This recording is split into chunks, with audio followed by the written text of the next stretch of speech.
बिस्मिल्लाहिर्रहमानिर्रहीम, अस्सलाम वालेकुम। Welcome to my YouTube channel maths with Afsha class 6। आज हम स्टार्ट करने जा रहे हैं चैप्टर नंबर 9, ज्योमेट्री का चैप्टर है। ठीक है, इसमें ज्योमेट्री के बारे में आपको इन्फॉर्मेशन में दूंगी। एक्सरसाइज 9A हम स्टार्ट कर रहे हैं। 9A में आपको क्वेश्चन 1 जो दिए गए उसमें कहा गया फिल इन द ब्लैंक्स। ठीक है, इसमें आपको ब्लैंक्स दी गई, आपने उनको फिल करना है। आपकी फर्स्ट स्टेटमेंट ये है कि 3 points on a line are called.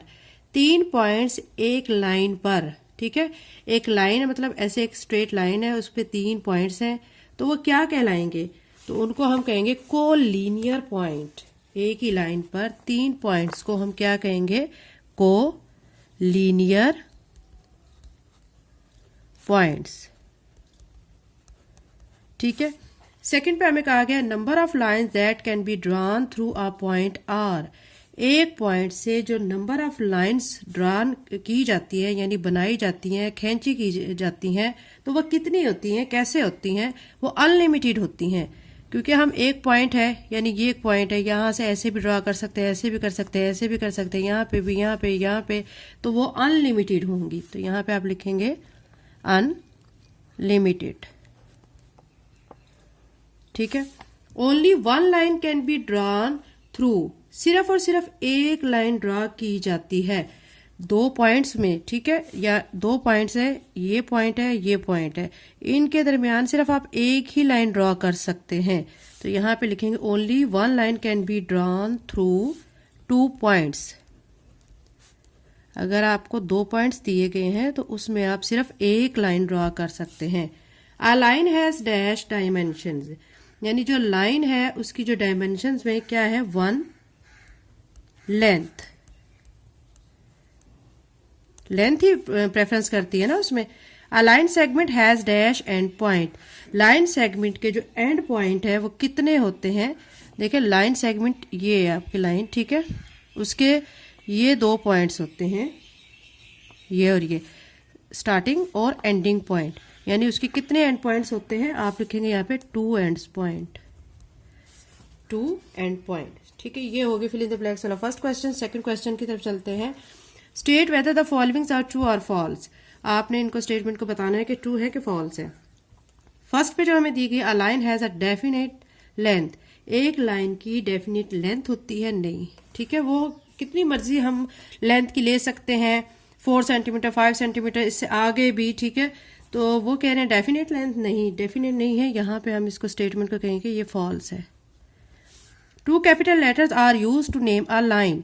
एक लाइन को शो करने के लिए कैपिटल लेटर यूज होते हैं, तो बिल्कुल सही है। आपने देखा है कि लाइन जब भी ड्रॉ की जाती है तो कैपिटल ए बी से रिप्रेजेंट किया जाता है, बी सी से किया जाता है। अब आप यहाँ पे भी नीचे क्वेश्चन में देखें ना, ये लाइन ड्रॉ की गई है तो ए बी, ये कैपिटल लेटर्स है ना, ये सारे कैपिटल लेटर्स शो कर रहे हैं, तो हम इनको कैपिटल लेटर से ही रिप्रेजेंट करते हैं। तो इसका मतलब है कि ये हमारी स्टेटमेंट जो सेकंड स्टेटमेंट है वो क्या है? True. Only one line can be drawn through 1 point. एक लाइन ड्रॉ की जाती है 1 पॉइंट से? नहीं। अभी हमने ऊपर फिल इन द ब्लैंक में पढ़ा है only one line drawn through 2 points. 2 point से एक लाइन ड्रॉ की जाती है, तो ये कह रहे हैं कि सिर्फ एक लाइन ड्रॉ की जाती है 1 पॉइंट से, तो ये फिर स्टेटमेंट क्या हुई? फॉल्स।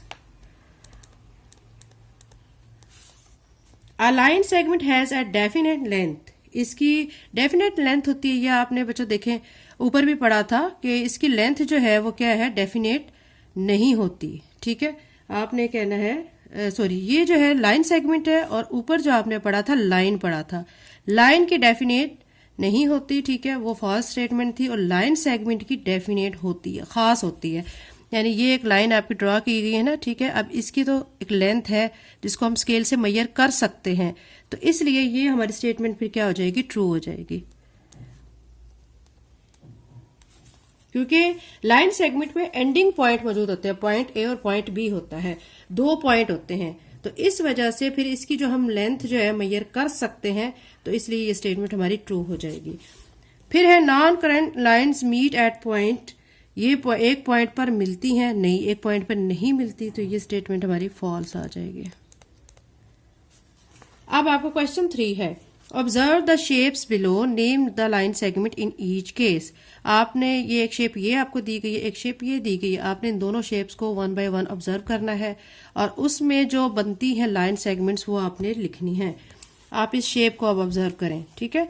इसमें से अब आप इसको, इस पार्ट को देखें ऐसे ACD, एक ये शेप इधर से बन रही है, ठीक है। आप ये लिख दें ACD।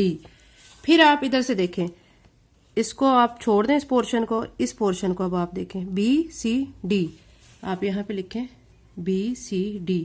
अब ये आपने ऐसे करके देख लिए, अब हम ऐसे करके देखते हैं। यहाँ पे देखें ACB या ABC, जो भी लिख सकते हैं आप, कोई प्रॉब्लम नहीं है, ABC, ठीक है। इसको हमने देखा था, अब हम इसको ऊपर वाले को देखते हैं ABD, यानी अब आपने इस चीज को ऐसे देखना है ABD, तो यहाँ पे ABD, यही पॉसिबल जो है यहाँ से लाइन सेगमेंट बनते हैं, ये हमने लिख लिए हैं। अब हमने जो फिगर 2 है उसको गौर से देखना है और उसमें देखना है कि क्या क्या शेप्स बन रही हैं। एक तो अब आप देखें ABED, ये बन रही है, ABED लिख दें, ठीक है। उसके बाद आपने देखना है, फिर देखना है ACFD, इसको देखें, ऐसे करके देखें, ये नीचे वाला पोर्शन आप छोड़ दें, ACFD, ये बन रही है, ठीक है। फिर अब आपने क्या करना है, इस वाले पोर्शन को छोड़ के, आपने ये वाला देखा था, अब आप इसको छोड़ के अब ये वाला पोर्शन देखें BCEEF, ये देखें BCEF, तो यहाँ पे लिखेंगे BCEF। फिर आप इधर देखेंगे, अब हमने ऐसे भी, ऐसे करके भी देख लिया, ऐसे दोनों साइड्स देख लिए हैं, ऐसे भी करके देख लिया है। अब हम इन ट्रायंगल्स, ये जो दो ट्रायंगल इधर भी बनी हुई है, इधर भी, इनको देखते हैं। तो यहां से बनेगी DEF, और अब यहां नीचे देखें, नीचे क्या बन रही है ABC, ये ट्रायंगल एक बन रही है, तो यहां पे लिखेंगे ABC, ठीक है। ये आपकी जो है लाइन सेगमेंट्स आ चुके हैं दोनों शेप्स की। फर्स्ट शेप की ये है और सेकंड शेप की ये आपके आ चुकी हैं, ठीक है। अब आपका जो क्वेश्चन 4 है, नेम द फॉलोइंग, आपको कुछ शेप्स दिखाई गई हैं, पूछा गया है कि इनके नेम क्या है। अब फर्स्ट पे जो है, अब आप देखें कि इसका जो है आपको पॉइंट दे दिए गए, A पॉइंट और B पॉइंट है, ठीक है। तो ये आपको, लेकिन ये इन्फिनेट चल रहा है, यानी लामहदूद जा रहा है, आगे तक जा रहा है, तो इसको हम कहेंगे कि लाइन है ये। सेकंड पे देखें कि जो एक A पॉइंट तो है, लेकिन B पॉइंट जो है वो क्या है, लामहदूद है, चलता जा रहा है, आगे उसकी लेंथ का हमें कोई पता नहीं है। तो इस तरह वाली जो कंडीशन होती है, इसको हम कहते हैं रे। अब इधर भी सेम यही मैटर है कि यहाँ पे एक पॉइंट B तो है, लेकिन जो A पॉइंट है उसका हमें कोई पता नहीं कि आगे उसकी लेंथ कहाँ तक जा रही है, ठीक है।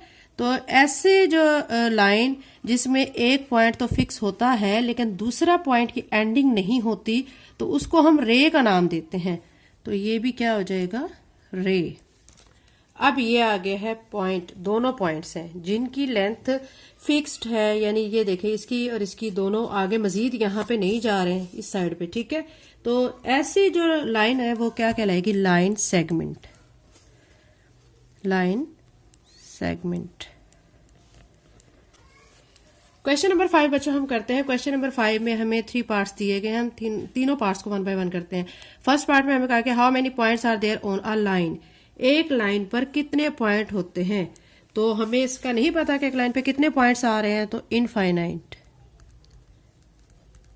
How many lines can be drawn through a given point, एक जो है लाइन, ठीक है, पॉइंट है, उससे कितनी लाइन्स ड्रॉ की जाती हैं वो भी नहीं पता। ऐसे भी जा सकती है, ऐसे भी, ऐसे भी, इस साइड पे भी, इस साइड पे भी, बहुत सारी लाइन्स ड्रॉ हो सकती हैं, तो वो हमें पता नहीं है, तो इसको हम लिखेंगे infinite. How many lines can be drawn through 2 given points, ये बच्चों ये वाला जो पार्ट है ये आपको पहले भी मैं सॉल्व करवा चुकी हूँ कि 2 पॉइंट्स हैं, उसमें कितनी लाइन ड्रॉ की जा सकती है। ये देखिए बच्चों, फिल इन द ब्लैंक में भी यही चीज आई हुई है, only 1 line can be drawn through 2 points, ठीक है। तो अब इसका आंसर हम क्या लिखेंगे, वो पूछ रहे हैं कि 2 पॉइंट्स हैं, उसमें कितनी लाइन ड्रॉ हो सकती हैं, तो आप लिखेंगे ओनली 1। अब क्वेश्चन नंबर 6 की तरफ चलते हैं। Give an example of two non intersecting line. Intersecting line ऐसी होती हैं जो कि एक दूसरे को कट कर रही होती हैं किसी पॉइंट पर, लेकिन हमें उन्होंने कहा है कि दो ऐसी लाइंस जो एक दूसरे को इंटरसेक्ट नहीं कर रही हैं उसके एग्जाम्पल दें। ठीक है, तो उसके लिए मैं पैरेलल लाइन की आपको एग्जाम्पल दे रही हूं। ये देखें बच्चों, ये एक लाइन मैंने ड्रॉ की और ये एक लाइन मैंने ड्रॉ की। ठीक है, इसको हम कह लेते हैं ये ए बी है और इसको कह लेते हैं सी डी है। ठीक है, ए बी और सी डी कह लिए। ये दोनों लाइन पैरेलल लाइंस है। ठीक है, एक दूसरे को इंटरसेक्ट नहीं कर रही हैं, ये नॉन इंटरसेक्टिंग लाइंस है, तो आप इसमें पैरेलल लाइंस लिख देंगे। ठीक है, और इंटरसेक्ट जो कर रही होती है ना वो ऐसे होता है कि एक लाइन ऐसे आ रही है, दूसरी लाइन ऐसे आ रही है, तो ये पॉइंट उसका इंटरसेक्टिंग पॉइंट हो जाएगा। ठीक है, हमें कहा गया है ऐसी एग्जाम्पल दें कि जो दो लाइंस एक दूसरे को इंटरसेक्ट नहीं कर रही हों, तो आपने फिर ये एग्जाम्पल देनी है parallel lines A B C D, ये दोनों पैरेलल हैं और ये एक दूसरे को इंटरसेक्ट नहीं कर रही हैं। क्वेश्चन नंबर 6 तक आज की वीडियो है, बाकी क्वेश्चन जो है नेक्स्ट वीडियो में अपलोड करूंगी। चैनल को लाइक शेयर सब्सक्राइब करें। Thank you and Allah Hafiz.